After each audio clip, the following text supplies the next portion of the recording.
আচ্ছা আচ্ছা ঠিক আছে, আমি তোমার ভুল করে বলে ফেলেছি। তুমি শাকিব খান ঠিক আছে, তোমার জন্য শাকিব খানই পারফেক্ট। তুমি একটু কষ্ট করে বলো, ভাইয়ারা বুকা পেয়ে ধোকা দিলা গানটা একটু দেখে আসবেন। আমরা অভিনয় করছি তো একসাথে। ওঠার আগে একটু বলো। আচ্ছা উঠেই বলো।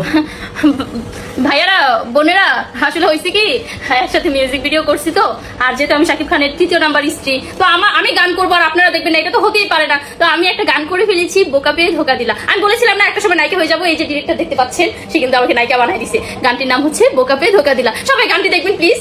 যারা যারা ধোকা খাইছেন বউদের কাছে, তারা অবশ্যই বোকা পেয়ে ধোকা দিলা গান দেখবে না। যারা যারা গান প্রমোট করতে চায় না, টাকা নেওয়ার পরে, এই মেয়ে টাকা নেয়, শুটিং এসে টাকা নেয়, পেমেন্ট নেয়, নিয়ে মানে প্রমোট করতে চায় না, এই জন্য পাইছি, আজকে পাইছি বলেই প্রমোটটা এইভাবে করছি।